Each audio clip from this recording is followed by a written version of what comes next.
I want to paint a picture for you of what it's like to work with me in my practice. And so I'm going to take you through the entire process from beginning to end so that's really crystal clear. So the process begins with a visit to my website. That's unjourneying.com. And you can find out a lot of information about me and my practice and my offerings and my biography, my pricing, etc. And if it sounds good to you and you're interested, then look for a button. It's in multiple places for a request form for a 50-minute consultation with me. That's not 15, like 1-5, that's 50 minutes, 50. And the reason it's so long is because in this work, the relationship that we build has to be one of deep connection and trust, because when you're in a deep psychedelic state, you may be in a very vulnerable place. You may feel like you're regressed to childhood. You may feel like reality is starting to come apart at the seams. And you want to be with somebody that you feel at a very gut level has your back. You feel like you can trust me, that you feel safe with. And so that 50 minutes gives you a chance to really feel me out and feel out our energy, feel out that level of trust. And it also gives me a chance to make sure that I'm going to be a good fit for you in terms of, what I can offer. And so, after 50 minutes, usually we have a sense of, yes, we're going to do this. We're going to move forward. We look for that gut feeling inside of us of whether we want to proceed. And there's no pressure, in that session. If you want to think about it, you're not sure, you need more time, that's no problem. So that's how that goes. And I will say that form that you fill out is very, very important because it gives me a lot of information that helps me start to assess your level of readiness for a psychedelic experience, especially working with me. And so those are going to be psychological factors, intentions, and previous experience you may have had with psychedelics. A big thing that I'm looking for is physiological safety. And you'll hear me say safety a lot in this work because it is the number one most important thing, I would say. And that means safety in all different domains. So emotional safety in terms of that feeling of trust, like I talked about. The more safe you feel with me, the deeper you can go. Because especially with a medicine like 5-MeO-DMT, for example, in some of those deep doses, you may feel as if you are about to die. You may feel as if you were about to disappear into oblivion. It can be scary. It can really trigger very deep-seated primal fears.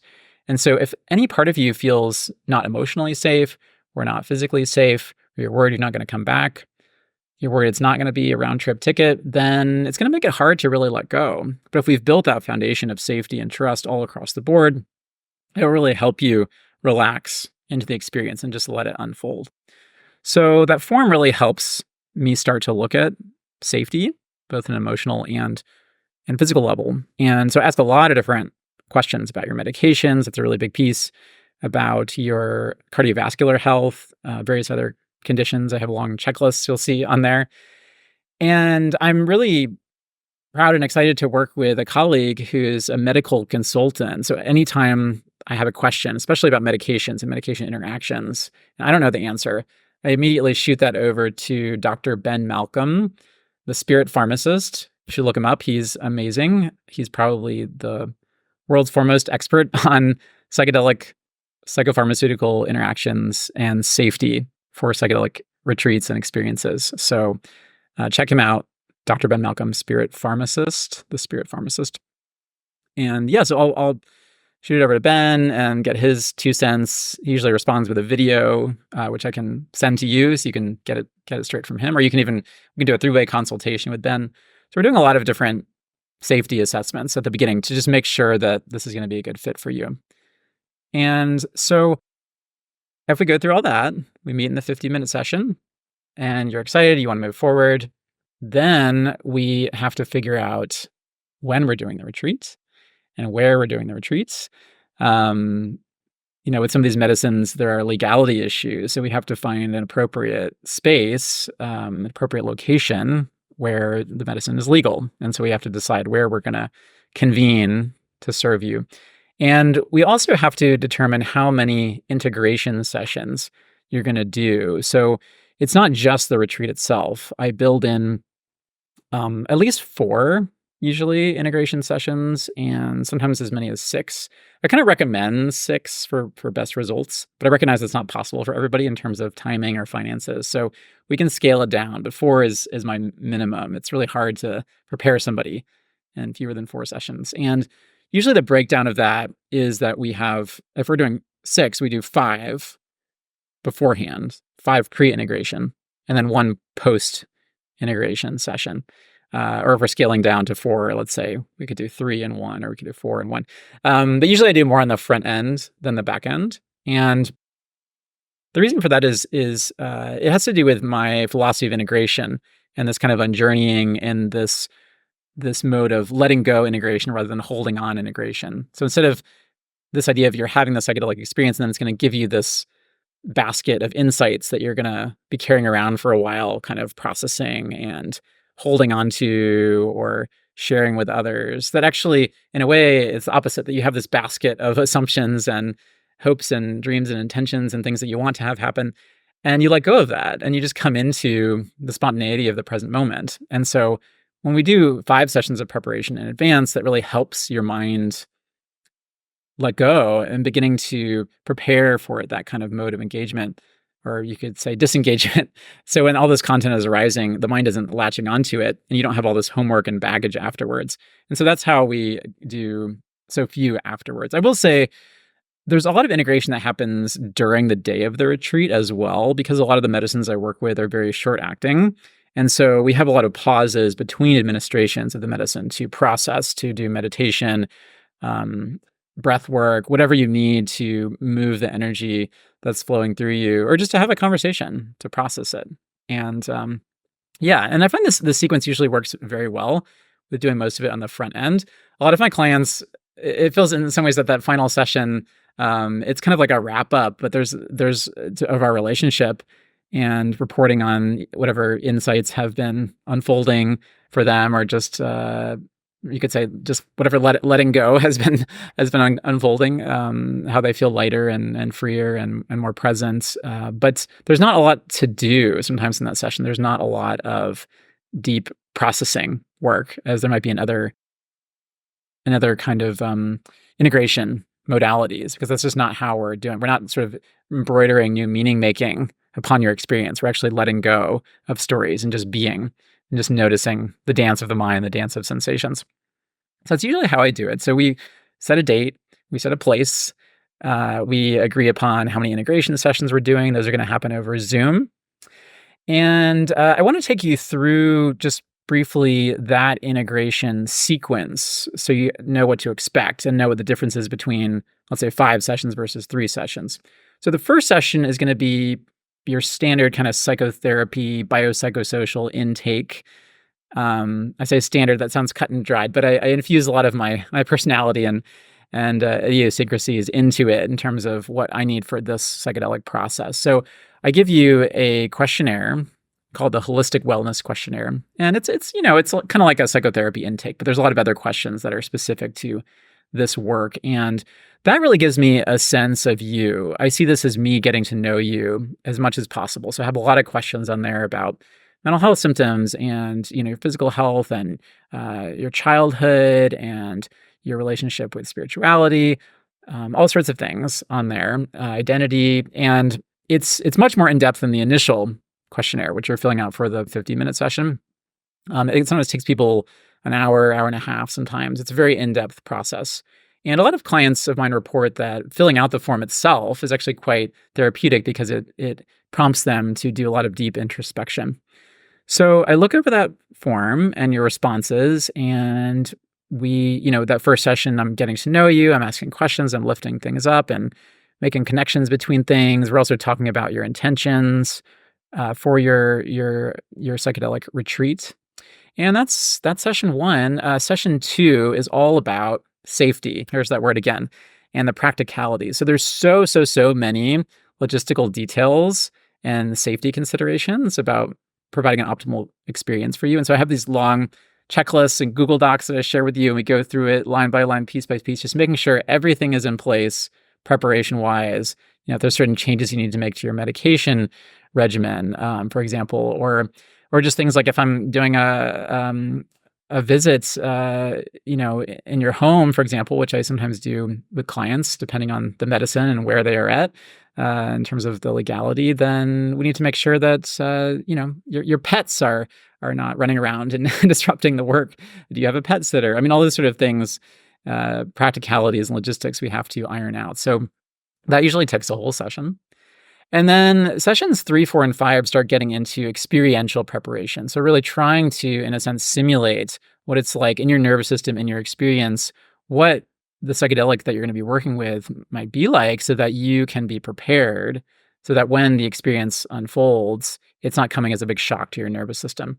So that third session introduces something I call the hot stove meditation, where we're meditating actively on challenging stimuli. That's why I call it the hot stove. The idea is that, when we touch a actual hot stove, the hand kind of recoils instinctively, and so there's this move of avoidance.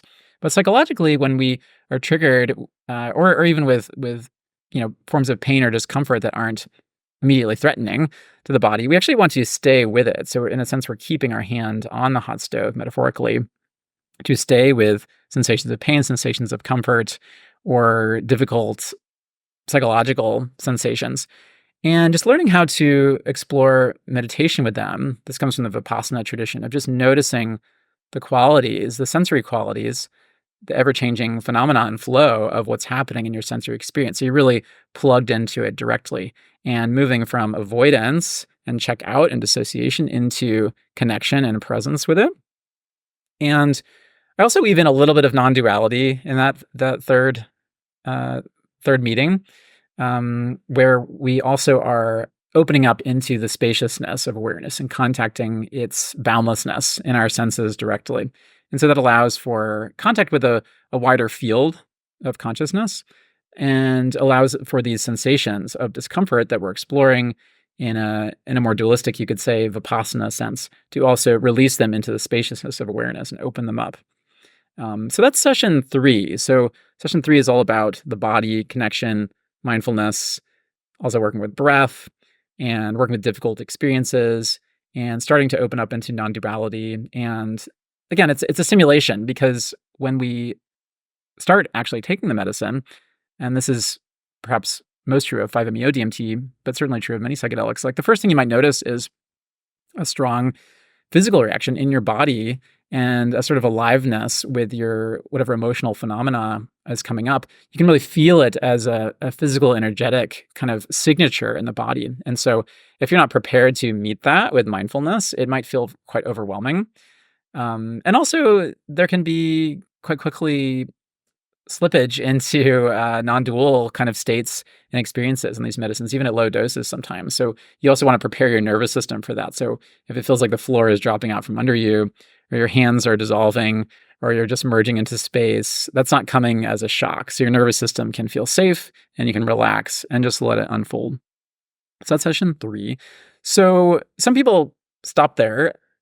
If you want more direct, comprehensive preparation with respect to non-duality, non-dual psychedelic integration, then I'd recommend doing an additional 2 sessions. And these are 2 more meditations that I guide you through in a customized way to make sure that they're dovetailing with your nervous system in terms of what's opening up the most for you. So there's session 4 is what I call the floating in space meditation. So this is really a deepening of non-duality in terms of really letting go of the way that the mind is constructing space and furniture and architecture.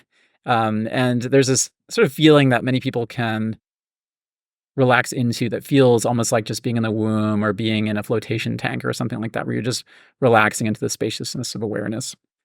And then finally, we get to the Ocean of Love meditations. This is session 5. Ocean of Love it's inspired by the ancient Tibetan metaphor of ocean and waves. And so in this one, we replace the metaphor idiom of space with ocean. And I call it Ocean of Love because we incorporate some metta or loving kindness practice as well. Sometimes I find energetically with these practices, people can feel isolated, or sometimes a sense of loneliness or just coldness. And so opening up the heart, invoking metta, loving kindness practice, and bringing that in can really help a lot to soothe the nervous system and allow for a deeper opening and releases. And yeah, there's a lot to the meditation. I don't want to spoil all of it, but essentially, yeah, you visualize awareness as this kind of boundless ocean, and then you actually allow the ocean to permeate into your body, which is visualized as a salt sculpture, a kind of cast salt version of your body that is slowly dissolving into the ocean. And so the move here from floating in space to ocean of love is that instead of still having the sense of body and not body, or me and not me, some kind of sense of a center, that boundary is allowed to soften. And so as the water permeates your body, there is more of a sense of fluidity and interconnectedness with the entire field of awareness, and a lack of rigid separation between the boundaries of the body and not body, or a sense of consciousness having some kind of center. So these are all just practices that help prepare your nervous system for what's to come. And I do think, in my experience, that the more preparation people can do, the more that non-duality will be accessible during the retreat. So I highly recommend 5 sessions of preparation. But like I said, I recognize that for some people with their schedule or with their finances, they need to scale down a bit, and that's totally possible. All right, so that's the integration side. So now let's talk about the retreat options. Many different options. I'm super flexible. I love collaborating with people to create these kind of customized, bespoke retreats. And those can be individual, those can be couples, those can be small groups. There's lots of different possibilities, and they can be half day, full day, sometimes, multiple days, sometimes even an entire week I'll do with small groups. And so there really aren't a lot of limitations, as long as everything is abiding by the highest safety standards, according to my community and Dr. Ben Malcolm. Then yeah, the sky's kind of the limit in terms of what we can put together and what we can collaborate on. So the medicines I serve are 5-MeO, DMT, and that's offered in a vaping format, which is very fast acting. I also offer in a rectal format, which is more long acting and more kind of extended release for kind of deeper work. It can last as long as an hour. And so you could do a half-day retreat with 5-MeO where it's just vaping for the morning, or you could do a full day with more vaping, or you can add in the rectal in the afternoon. There's many different possibilities here, but those 2 different routes of administration allow a full spectrum kind of experience of exploring many different states. And I highly recommend the rectal. I'm a huge advocate of it because it tends to just go really, really deep into the core of your body and your lower vagus nerve. So if you're storing any kind of tension or trauma that you feel like is in your pelvic floor or in your gut, it seems to really target those parts of the body in a really deep, releasing way. Then there is N-DMT.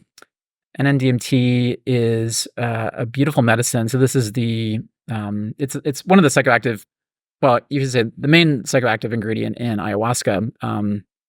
And that is usually combined with the vines. There's the leaf and the vine in the traditional brew, and the leaf has the N-DMT. The vine has some MAO inhibitors that allow for an extended experience of the medicine, and that's usually an oral brew that you drink.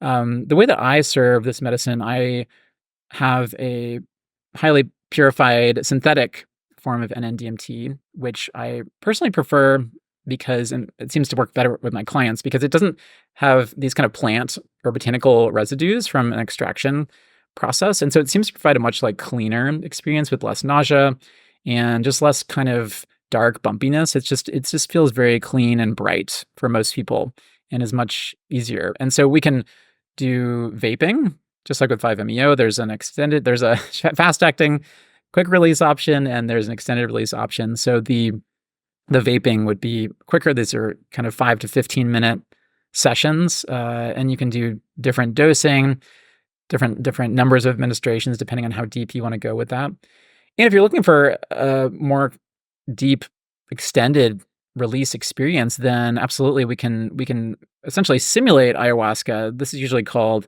an ayahuasca analog or analog ayahuasca, ayahuasca inspired medicine, it's sometimes called. So we want to use the term ayahuasca to honor the origins of this particular formula, but while also recognizing this is not the traditional brew. So this is going to be the pure synthetic N-DMT, and then either harmaline or harmine. Those different MAO inhibitors seem to work for different people in different ways. They both activate the medicine, but some people just respond better to one or the other. And yeah, so we serve that orally, and that experience can last for quite a while, depending on the dosage. It could be as little as 2 hours. It can get up into 4 or 6 hours. And so we can craft the kind of experience you're looking for with that medicine, with those routes of administration. And then we get to salvia divinorum. So I will say more about all these medicines in more depth in a separate series of videos in terms of their effects, what they feel like. But in terms of the retreat options, which is what I'm focused on here, just the practicalities, salvia also can be offered in multiple routes of administration: quick release, extended release, the quick release being vaporized. I'm very lucky to be in contact with an incredible colleague who has developed this e-mesh vaporization process where you take what's called a box mod, which is just kind of a sophisticated battery with a computer in there that you can control the temperature and the power settings and so forth. And it has a little something called a rebuildable drip atomizer, which is just this device that screws on top with a little metal mesh, and you put drops of acetone on there that have been combined with, it's a solution of acetone and salvia. The acetone evaporates 100%, so there's no traces of that left. So it's just clean, pure medicine, usually starting at 125 micrograms, I find is a good just threshold dose for people. I'd always rather give you less than more to start, and then we can add more drops to slowly titrate the dose up. And salvia is very, very powerful, and yeah, can really take you to many different places and realms. It can also be a very powerful meditation tool. I find it's best to start low and go slow. It's often a good rubric for psychedelics in general. And if you're really interested in something more extended duration, then there's also the option of buccal salvia. And this is a preparation where you take a crude extract. So it's not a refined white, pure salvinorin A. This is a green kind of full spectrum extract. And my colleague, the same colleague who did the e-mesh, also formulates this, and he puts it on cornstarch powder. And you can hold it in your mouth for about, let's say, 20 minutes. It's fairly easy to do. And then you're having the slow, gentle come up into the medicine. This is a really beautiful way. You can just sit for about an hour or so and just meditate in the medicine. You can really titrate the dose quite carefully. So that's another way to work with salvia. And this could be, again, woven into a half-day format, a full-day format. And what I want to say too is these retreats don't have to be limited to just one medicine. So if you have really curiosity about multiple medicines, if you've had experience with some already and you're curious to try something new or a different combination, just let me know what you want to do. And usually I can figure it out for you and I can hook it up. And sometimes we can even combine multiple medicines at the same time. So on this recent retreat I led with a small group, we were combining 5-MeO-DMT and N-DMT in a single cartridge, and people were getting a lot of benefit out of that. So yeah, there's just so many possibilities, and yeah, there's a lot of creativity here. And if you have no idea what to do first or how to organize this, I'm happy to give you all of my suggestions. Usually I recommend for most people a full day 5-MeO-DMT retreat is usually the best place to start. But yeah, if you're interested in other options, we can definitely weave those in. So just let me know what you want. So finally, I want to just say, as I'm coming to the end here, that after your final integration session with me, so we do the 5 preparatory sessions, 3 to 5, we do the retreat, we have the final integration session. That doesn't necessarily mean the end of our relationship. In fact, I hope it's not, because honestly, one of the things I love the most about this work is forming like long-term relationships with people. I have some clients that I've been working with for years now, and that's so rewarding for me. And one of the most rewarding things that I've been doing is forming a little community with current and former individual clients. And we meet up on Zoom every couple weeks for an integration circle. And we also do group retreats together. So once you finish the first sequence with me, yeah, I mean, maybe you have had your needs met and that's it, but you can always come back again for another retreat. I have clients who have come with me for multiple individual retreats, or you can join my community. You can join my Zoom integration circle, like I mentioned. You can start participating in group retreats, and just kind of start to form this wonderful little psychedelic family where we're supporting each other through our needs and our curiosities, and really just being present with each other at all these different stages of our lives and what's going on. It's a really heart-opening experience to be with people that I've known for so long and watching them go through their lives and work with these medicines in these healing and opening ways. So that's it in terms of my practice. I hope this has been helpful. And as I said at the top of the video, if you're hearing this and you're thinking, yes, I want to move forward, then go to my website, unjourneying.com, find that form, that button that opens up the form to request your 50-minute session with me. Fill that out. I'll get back to you. And I'll let you know if it's going to be a fit, if I need to refer you elsewhere. If I think it is going to be a fit and that I think you're safe and prepared, then we'll go ahead and meet up and take it from there.